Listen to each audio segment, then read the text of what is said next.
Assalamualaikum warahmatullahi wabarakatuh. Perkenalkan, nama saya Alis Musin Fatona dengan NPM 2557 2010 19. Mata kuliah Fundamental IRP. Di sini saya akan menjawab 5 pertanyaan yang telah diberikan. Baiklah, kita langsung saja ke pertanyaan yang pertama, yaitu jelaskan konsep enterprise resource planning dan peran ERP dalam mendukung keberhasilan manajemen proyek sistem informasi di organisasi. Sertakan contoh tahapan implementasi ERP yang menggambarkan hubungan antara perencanaan proyek, pengendalian proyek, dan evaluasi proyek. Di sini kita itu apa sih konsep dari ERP? ERP sendiri adalah sistem informasi terintegrasi, biasanya berupa paket aplikasi atau suite yang mengelola menyatukan proses bisnis utama organisasi. Misalnya keuangan, pengadaan, persediaan, produksi, SDM, penjualan, distribusi. Nah, dengan database yang terpusat, standarisasi proses lintas unit atau departemen, integrasi data end-to-end, dan pelaporan real time untuk mengambil keputusan lebih cepat. Nah, di sini peran ERP dalam mendukung keberhasilan manajemen proyek sistem. Nah, yang pertama itu ada integrasi dan visibilitas dengan data konsisten dan proses terpadu, mengurangi silo, mengurangi konflik antar departemen saat implementasi, dan memudahkan kontrol indikator progres kualitas data, status transaksi lebih transparan. Terus ada juga mendukung governance control, ERP biasanya punya fitur internal, otorisasi di audit trail. Ini menuntut proyek punya mekanisme change control, approval, dan dokumentasi yang rapi. Standarisasi proses, ERP memaksa organisasi menyepakati SOP lintas fungsi. Ini membantu pengendalian skop secara proses yang disepakati jadi baseline. Yang keempat itu ada change management menjadi pusat. Keberhasilan ERP lebih banyak ditentukan oleh adopsi penggunaan, kesiapan proses, kualitas data daripada sekedar aplikasi jalan. Maka proyek butuh manajemen, komunikasi, pelatihan yang baik gitu, dan resentasi manajemen yang kuat. Selanjutnya contoh tahapan implementasi dalam hubungan perencanaan, pengendalian, dan evaluasi. Itu tahap pertama itu perencanaan proyek ERP, ada analisis kebutuhan bisnis, proses organisasi, penentuan tujuan, penyusunan proyek, penetapan tim proyek gitu kan. Yang kedua itu ada pengembangan konfigurasi, pemilihan vendor, pengembangan kustomisasi bila diperlukan, dan pelatihan awal untuk pengguna. Yang ketiga ada pengujian dan implementasi go live atau secara langsung. Pengujian sistem, unit testing, test user, assessment test, migrasi data, implementasi ERP secara bertahap atau penuh. Dan yang keempat, yang terakhir ada evaluasi dan pemeliharaan. Misalnya evaluasi kinerja dari suatu sistem ERP, penilaian manfaat bisnis yang diperoleh, identifikasi kendala perbaikan sistem, dan pemeliharaan pengembangan lanjutan. Nah, soal nomor 2, uraian siklus proyek sistem informasi pada implementasi ERP, analisis resiko yang mungkin muncul pada setiap tahap serta strategi mitigasinya. Nah, ini ada siklusnya, itu ada inisiasi, kelayakan, perencanaan, analisis kebutuhan, realisasi, data migrasi, integritas, testing, training, development, hypercare atau stabilisasi, dan penutup. Nah, di sini ada resiko dan mitigasi secara bertahap tadi. Yang inisiasi dan kelayakan, resiko yang sering muncul yaitu bisnis case realisasi tidak sponsor lemah. Dampaknya proyek di fase jalan, manfaat tidak tercapai. Nah, cara mitigasinya yang efektif adalah validasi kebutuhan KPI, sponsor, dan steering committee yang jelas. Yang kedua, perencanaan. Nah, resiko yang sering muncul yaitu jadwal atau budget terlalu optimis, ya kan? Dampaknya overrun, konflik prioritas. Strateginya WBS, estimasi berbasis data, baseline, dan definisi scope kriteria sukses gitu. Selanjutnya 3 blueprint. Salah desain, proses studi banyak kostum karena ikut cara lama, biaya naik, dampaknya strategi mitigasinya workshop lintas fungsi, prinsip adopt standar gitu kan. Nah, yang keempat realisasi. Resiko yang sering muncul, konfigurasi salah, kualitas development yang buruk, dampaknya itu reward besar atau delay. Nah, mitigasinya standar konfigurasi, review desain, prototyping, code review, dan integrasi. Data migration, risiko yang sering muncul, kualitas data yang buruk, mapping salah, master data tidak siap. Tampaknya itu ada transaksi kacau saat go live gitu kan. Nah, strategi mitigasinya efektif, data cleansing, data owner, dan lain-lain. Yang keenam, ada risikonya itu testing, risiko yang sering muncul, test case tidak mencakup end-to-end, formalitas, defect menumpuk gitu. Dapat go live berisiko tinggi. Strategi mitigasinya itu tes strategi.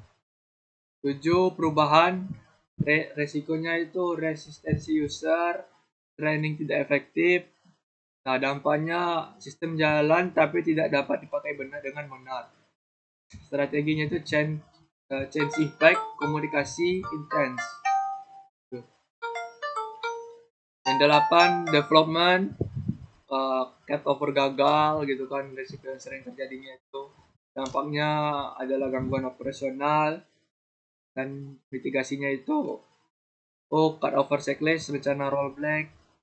9 ada hypercare, resiko yang sering muncul yaitu ada beban seperti isu prioritas, ya dampaknya operasi terganggu, kepercayaan menurun. Strategi mitigasinya itu adalah mekanisme prioritas gitu. 10 closure. Nah, resikonya knowledge hilang, dokumentasi kurang, dampaknya operasional bergantung pada vendor. Mitigasinya handover, formalitas, dokumentasi, training tim internal. Oke, kita lanjut soal nomor 3. Dua perusahaan mengimplementasikan sebuah ERP, buatlah workflow struktur WBS. Workflow struktur. Sederhana untuk proyek tersebut dijelaskan fungsi WBS dalam bentuk. Nah, di sini saya sudah ada buat contoh WBS sederhana. Yang pertama ada inisiasi proyek, gitu kan. Ada terdapat bisnis, pembentukan, project center. Yang kedua ada perencanaan. Di sini terdapat rencana biaya, risiko, komunikasi, dan lain-lain. Ini bisa, yang ketiga ada blueprint, analisis, atau desain. Terdapat proses mapping, fit gap, itu kan, integrasi, itu yang lain-lainnya itu bisa dibaca saja. Keempat ada realisasi build, ada integritas antar modul, terus development. Nah, yang kelima ada migration, ada mapping, transfer rulers, data assessment, final migration. Yang keenam ada testing, system integration, performa, security testing, dan lain-lain. Yang ketujuh ada training, change management, change impact, komunikasi, SOP, job kebijakan. Yang kedelapan ada development atau hypercard gitu kan. Ada code over, go live. Dan yang kesembilan penutup proyek, serah terima ke tim operasional, dokumentasi final, post implementation review, dan lesson learned. Nah, fungsi WBS dalam pengelolaan proyek SI, WBS berfungsi sebagai peta kerja proyek karena memecah skop besar menjadi paket kerja yang jelas, jadi dasar penyusunan jadwal, dasar estimasi biaya dan anggaran, memudahkan pembagian tugas dan tanggung jawab, membantu monitoring progres, mengurangi skop creep, serta script proyek terdokumentasi pada struktur kerja. Soal 4. Jelaskan perbedaan antara waterfall, agile, dan hybrid dalam konteks proyek. Berikan pemilihan metodologi sesuai. Nah, di sini terdapat perbedaan antara waterfall, agile, dan hybrid.